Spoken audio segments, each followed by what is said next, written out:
So guys, for the first step, you need to go here, search and search for date and time. Press enter, and here you need to set the time zone automatically go on. This option go on, third option go on. After that, you need to go and sync now, and press on sync now.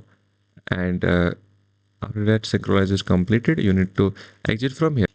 And guys, in the second method, you need to open up any browser. For example, I'm using Brave. Here you need to go for Microsoft Teams.